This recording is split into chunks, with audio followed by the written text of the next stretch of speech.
This morning we come to the conclusion of this four-part series we've done on the book of Ruth. I hope it's been encouraging and profitable for you. I've certainly enjoyed my time studying it.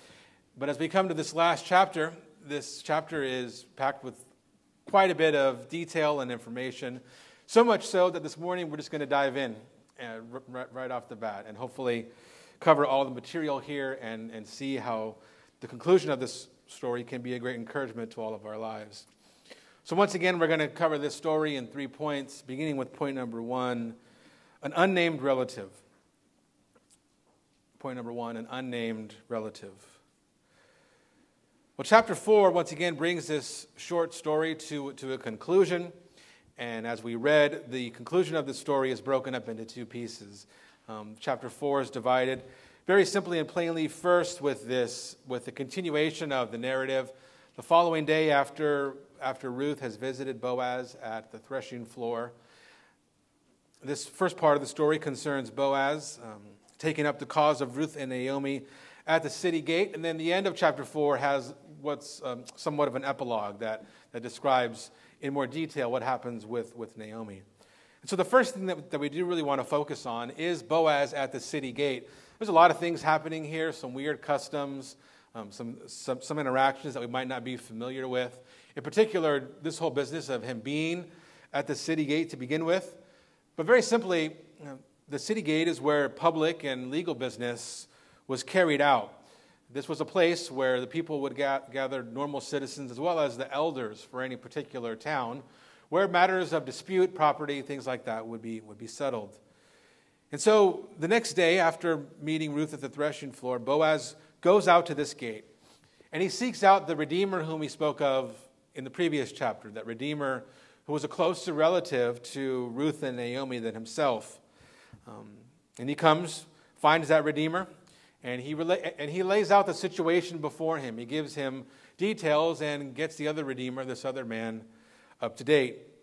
He tells this Redeemer that Naomi, she's come back from the land of Moab, and she is finally now seeking to sell that parcel of land which belonged to Elimelech. Now, don't be thrown off here, even though the English translations talk about this notion of selling. It's not the kind of owning and selling that we might be familiar with. Naomi and Ruth, make no mistakes about it, are poor. They are widows. They don't own the property in any conventional sense. But Naomi certainly does have certain rights over that property as the widow of the man to whom it formerly belonged to. She has no ability to flip the property for profit, but she can take matters into her own hand and seek out and claim the redemption that is due her.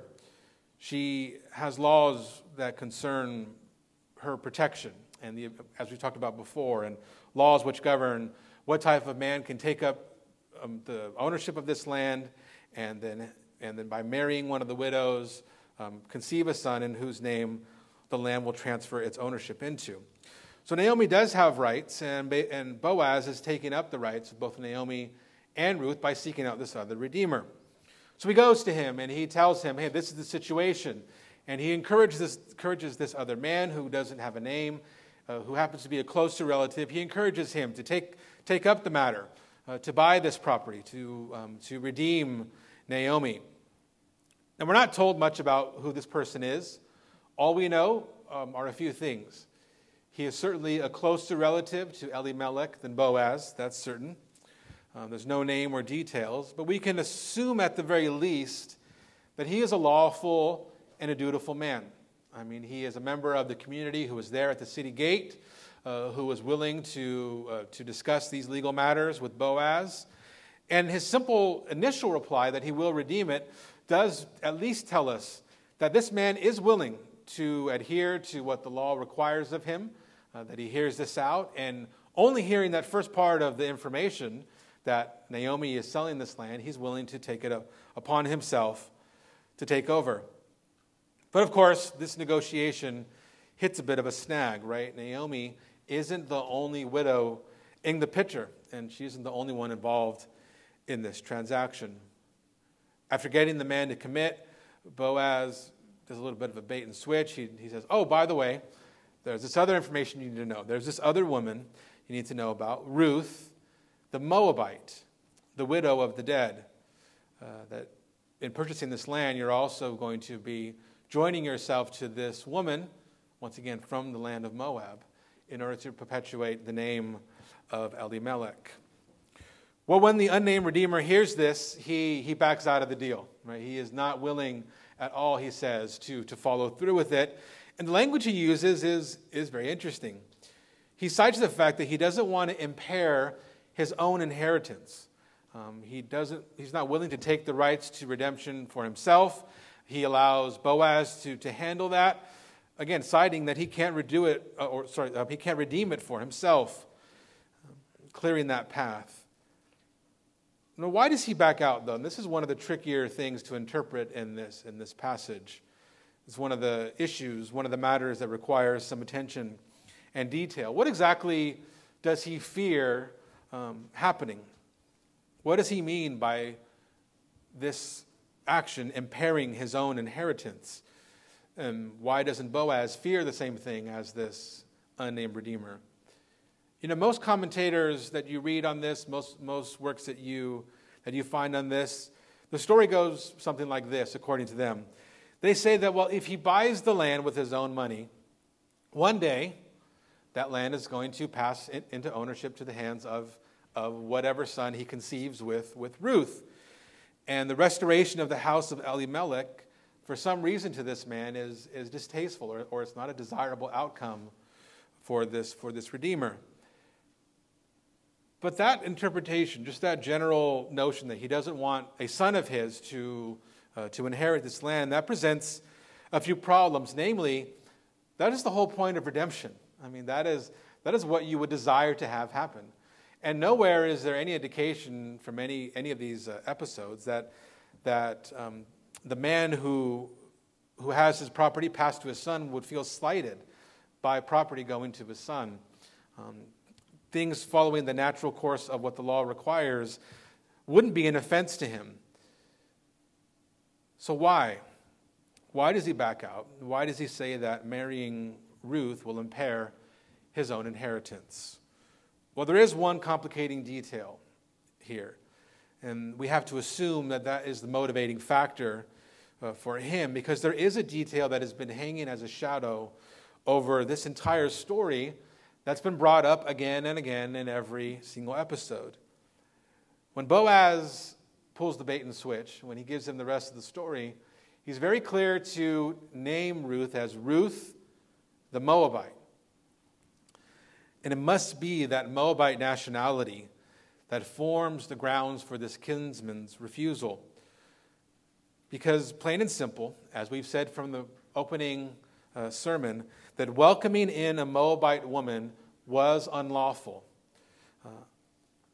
And it appears as though that is what has animated this man's refusal here. In fact, it was what caused Ruth to be trepidatious and hesitant throughout the whole story. As a Moabite specifically, when the book of Deuteronomy talks about no Moabite joining the assembly, well, it appears as though that is the reason why this man feels that will impair his inheritance. I mean, consider the curse that has befallen on the house of Elimelech because he disobeyed God's law and went to the land of Moab. He fled.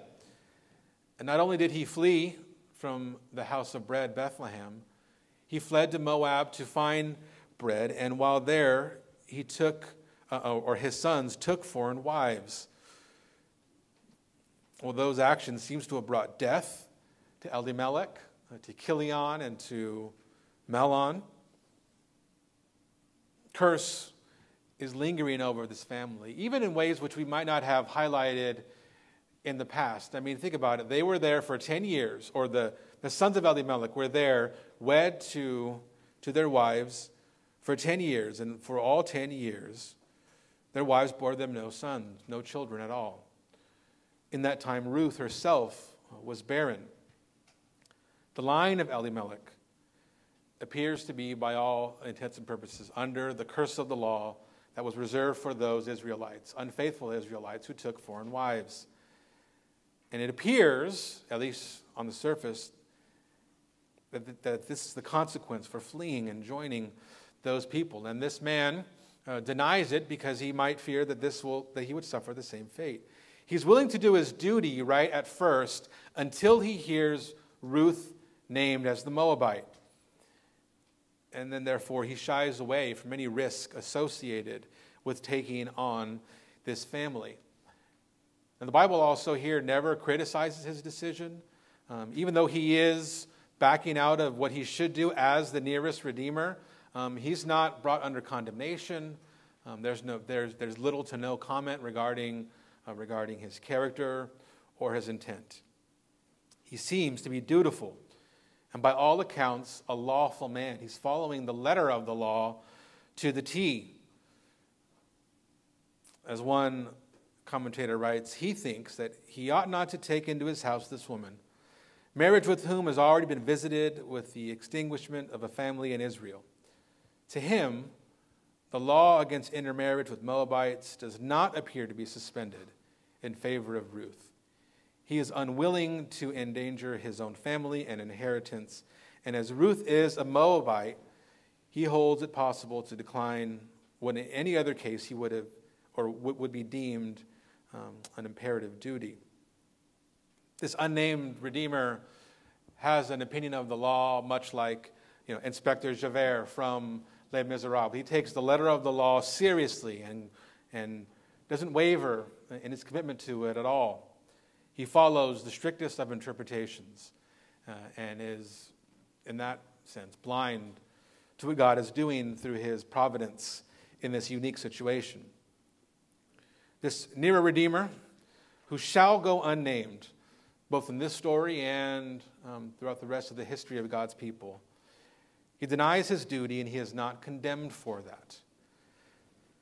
And while that is certainly true, regardless of his rejection of duty, it does pave the way for Boaz to take on the role of the Redeemer to Ruth and for this entire family. So the second thing I want us to see here in this text is the blessings upon Boaz. The blessings upon Boaz. After the kinsman tells Boaz that he could take his place and that he can take the rights of redemption for himself, you get this weird interaction regarding the sandal. Now, I looked it up. I dug to try to find any sort of unique meaning. It's just a strange custom. I can't give you much more than that. This is apparently so strange and so unclear that the author who wrote this story, which was several generations after the events took place, he adds it here as a historical note even for that time, saying, yeah, back then they did this weird thing with their sandals. They just took it off. That's how they handled interactions. And that's about all I have for you there. It is just a unique historical note. The point is that this transaction has been made legal. It's been ratified. It's been ratified according to custom. It's been ratified by bearing witness in front of all of the people and the elders of the city at the city gate. There is no going back. What's done is done, and Boaz now has taken the role of Redeemer for Ruth and this family. Well, after business is done, after a smelly sandal is passed from one hand to the other, we get the conclusion of business, and the elders here speak for the first time in the story, and they do so by pronouncing a threefold blessing upon Boaz. They pronounce three distinct blessings upon him. In particular, they pronounce a blessing upon Ruth, and they pronounce a blessing upon their household. Three blessings, one for Boaz, one for Ruth, and one for their house. For Boaz, they say, may you act worthily in Ephrathah and be renowned in Bethlehem. Boaz's reputation precedes him, and his upright character, which was shown forth through the entire story, they pray and encourage him to continue in that way, that he remain upright, that his good deeds and that his character endure as he lives out his days in the city of Bethlehem. So for him, it's a very simple and straightforward blessing. They they acknowledge that by taking up the rights of Ruth and Naomi, that this man has done the honorable thing, that he has ensured not just for their sake, but for the sake of his relative Elimelech, that his line continues, and this is an upright, honest, lawful, God-fearing man. They ask that he may, or they ask the Lord that he may help Boaz continue in that way. The second blessing is rather interesting. The elders say, may the Lord make the woman, speaking of Ruth, who is coming into your house like Rachel and Leah, who together built the house of Israel. The elders have a much different reading of the situation compared to the first Redeemer, or the closest Redeemer. What the elders ask, or pronounce here is nothing short of remarkable.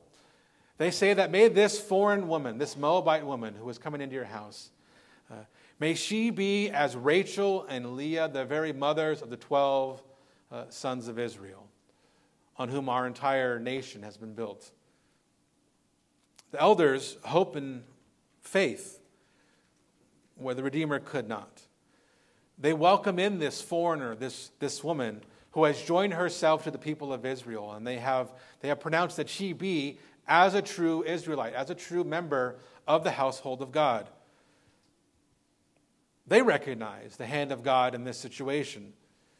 They understand his forbearance, meaning his, how the Lord has, in this unique situation, suspended what would have otherwise been an ungodly action to welcome in a Moabite into the assembly. They recognize God's grace and his mercy towards Ruth, and they pray that she should establish the house of their brother, of their kinsman, Boaz. This is, what amazing things that the love, the faith, the loyalty, the goodness of Ruth, like what amazing wonders and blessings that her integrity has wrought. That she has walked the way of Israel. She has followed Israel the God of Israel by faith, fulfilling through her love of God and through her love of her neighbor all that the law has required, and she is rewarded for that dutifulness. Ruth is the least likely candidate, almost on the face of the earth, to receive such blessings, and yet here she is.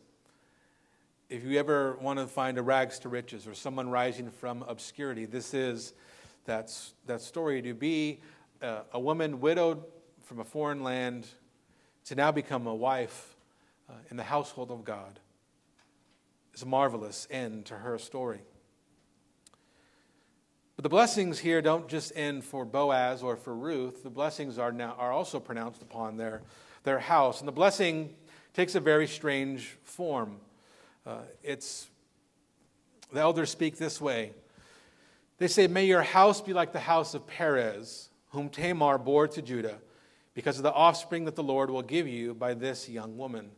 Now that's a rather obscure reference if you're not familiar. I mean, there's a lot going in there. But I'll try to give you some of the background now to understand what is going on here. As we talked about, some of the obligations, some of the things happening here are due to the laws regarding levirate marriage, right? So maintaining the line of one of your relatives who dies and who dies without sons.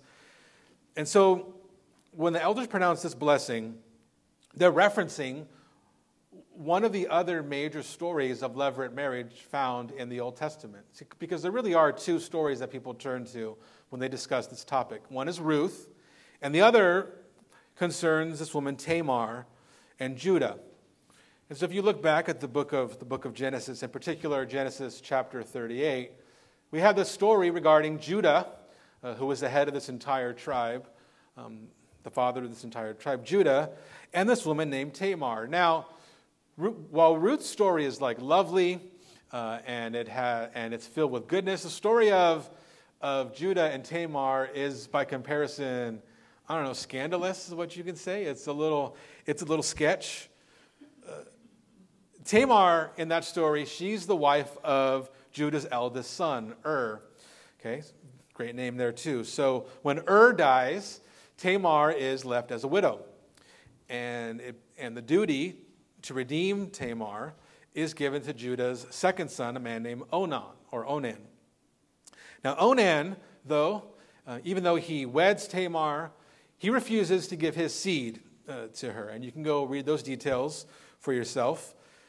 And because of his unwillingness to give Tamar his seed and to conceive, for her to conceive a son, to continue the name of God strikes Onan down. He strikes him dead. He punishes him for not taking up his right. And we're also told that the third son is far too young to be given to Tamar. Judah sends Tamar back. He sends Tamar away from the family to go back and to live with her own father. Judah, this father of the prominent tribe, the tribe in which all of Israel's hopes are faced, at this point in his life, when this story is told, Judah is in fact a scoundrel. He's not a hero at all. All of his sons in the book of Genesis are born from his union with the Canaanite woman. So that's one mark against him. And he also had a penchant for prostitutes in his life as well. So what happens in the story is this. After Tamar is left without any redemption at all, she's sent back to her father-in-law, and she gets wise to the fact that Judah has sent her away so that she wouldn't have any more rights of redemption. As far as Judah's concerned, she's cut off and disinherited. Well, because of that, as the story goes, Tamar devises a plan to take matters into her own hands and to secure redemption of her line. And so what she does is she poses as a prostitute while Judah is out at the red light district one night. And unable to recognize her, Judah purchases her favor by trading some of his own items that would identify him, a seal, a cord, and a staff. And, what do you know? A few months later, Tamar is pregnant. And Judah finds out, and he is enraged because he thinks that Tamar has been an adulteress and been unethical. And he believes Tamar to be immoral. And so he calls for her not just to be put to death, he calls for Tamar to be burned. He wants her burned at the stake for her sins. That is until, still in possession of his items, she presents them to Judah, and he discovers that he is responsible for her pregnancy. Now that's a much more wild story than what we had here in the book of Ruth. But this story does serve as a turning point, though, for Judah. Through this story, he has finally this moment of clarity.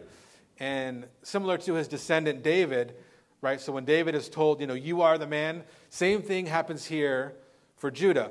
When Judah finds out what he had done, it says in Genesis 38:26, she is more righteous than I, since I did not give her to my son, and he did not know her again. See, it's this moment, this whole issue that happens between Judah and Tamar conceives and two sons. This marks the true repentance and salvation for Judah. And everything about Judah and his involvement with the story with Joseph changes after this event. From this point on, he and his tribe take on that special role of significance. But it only happens after these events with Tamar. But as we go back to Ruth now, in this blessing that the elders pronounce, these strange blessings, they say, may your house be like the house of Perez, who's one of Tamar's sons, whom Tamar bore to Judah, because of the offspring that the Lord give you by this young woman. See, both of these issues are matters of levirate marriage. Both are really unusual circumstances. Both stories involve details and actions and behavior that lie far outside of the bounds of the laws of God. I mean, both stories, they're going way outside of what God prescribes and allows in the law. But in both cases, we see examples of God's divine forbearance, his restraint his restraint to punish, his ability and willingness to suspend the demands for justice and punishment in these unique situations. We see God's providence. Even when the foolish actions of men are at work, we see God, his hand moving over to preserve his people and to establish Judah, and then to establish a certain line in Judah that will one day lead to David and his descendants. The elders then pray that as God used strange events, all within the operation of levirate marriage, that those would bring about blessings to the house of Boaz and the house of Judah. May this provide a hope in the future offspring given to this young woman, Ruth. You know, as man stumbles along and making plots and schemes and making foolish decisions like abandoning the land of Israel, going to Moab, giving their sons over to foreign wives, may God still bring his blessings and still work things for the good of those who love him and who are called according to his purpose. That is what the elders desire for Boaz and for Ruth, and that is what ends up happening. That blessings that they couldn't even fathom through all of their wanderings and all of their mistakes and missteps, that blessings unfathomed would come from this union is the result, and that is where the story ends on this high note. So the last thing I want us to see in the remainder is point number 3, Naomi's final redemption. Naomi's final redemption. We move on from that scene. Boaz takes Ruth as his wife. He knows her. She conceives a son, and we're left with this epilogue, this interaction between Naomi and some of her friends, the women of Israel. We're told in verse 13, a key detail, a very important thing, the Lord has given Ruth conception. Now remember, Ruth was barren by all accounts. Like she went 10 years without giving Mahlon any sons. The Lord grants mercy, or shows his mercy upon her, not unlike the stories of the patriarchs, where she goes from not conceiving a son to now having a son given to her, a son of promise.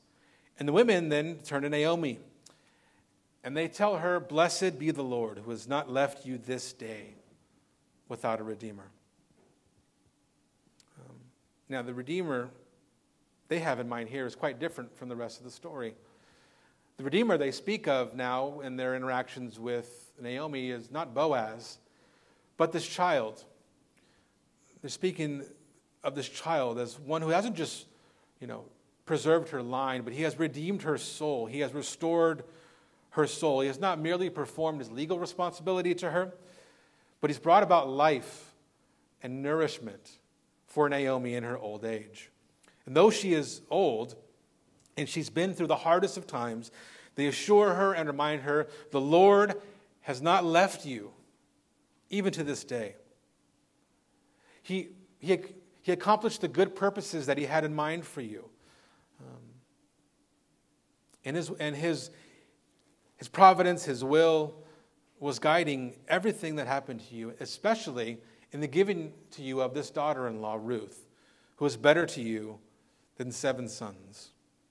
And this final picture that we have of Naomi is one of the most beautiful pictures in all of Scripture. And unfortunately, our English doesn't really do it service when it talks about in verse 16 that Naomi took the child and laid him on her lap and became his nurse. It doesn't nearly convey exactly what is happening. When we think of a child upon someone's lap, we think maybe it's playful, bouncing upon the lap, that sort of thing. But that's not what's going on here at all. What it says is that Naomi receives this child like into her bosom, like into her body, like her breadbasket. It's not talking about her. It's not talking about the child being at the breast like a nanny, because this is a word that is used for both men and women. But it's like her receiving this child into her very gut, like her person. She embraces this boy. It's a firm embrace, not a playful bouncing of the knee. It's a hopeful, holding this child tightly. Becoming his nurse isn't it either. It's more of the sense of her becoming his guardian and his protector. Like she's holding him and won't let anything in the world happen to this child. Tenderly receiving him and protecting him at all costs. This is what the Lord has done for Naomi, who called herself bitter and now has this gift given to her that she receives wholeheartedly.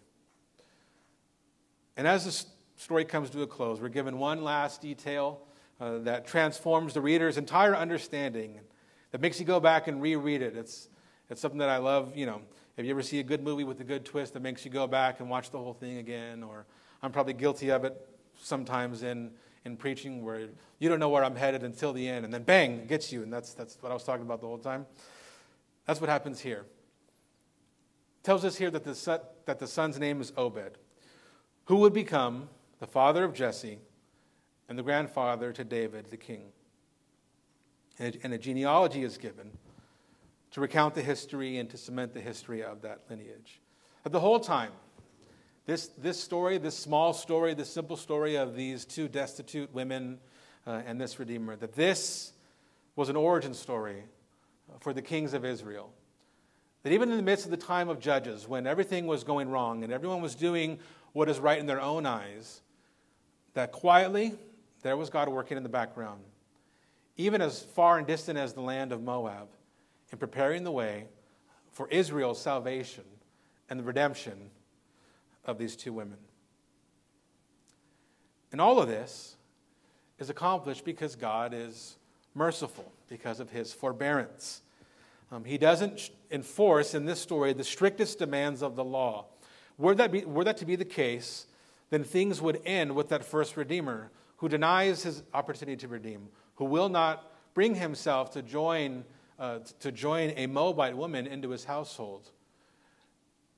And yet we don't know that guy's name, but we have Boaz's name written here in the genealogies of not just David, but the genealogies of the Christ. We have to acknowledge how patient and how kind God is. And understand that at times it's good to not punish to the law's full extent. God is always doing this in the Bible, as it turns out. Think back to the garden. He tells Adam, in the day that you eat of this, you shall surely die. And instead of striking him down, he gives him a promise of grace, salvation, and he allows him to live, at least bodily, for a prolonged time. Or think about Israel. Israel's told, do not turn to foreign gods. Do not marry foreign gods. Don't disobey the law. And even as it's being delivered at Mount Sinai, they're already breaking it. And when they enter the land, they break it again and again and again. And it takes years, generations, for them to finally be expelled. But even when they are expelled from the land, the Lord is gracious to preserve a remnant, to provide a line here, starting with Boaz and Obed,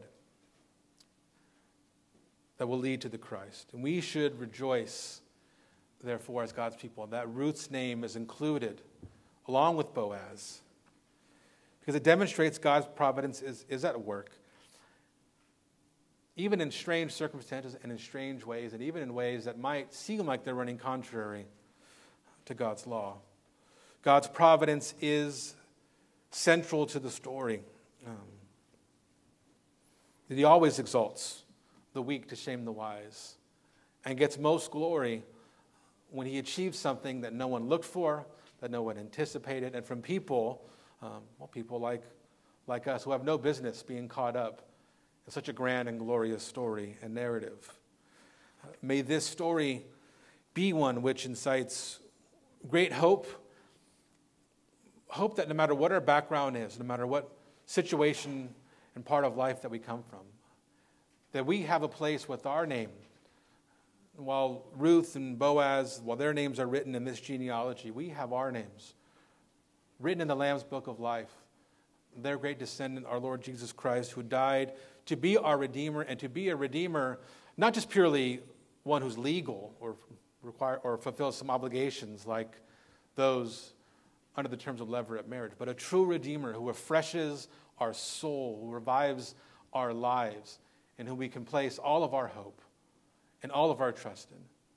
May we be refreshed and renewed in our love for that Redeemer as we go forth from here this morning. Let's pray.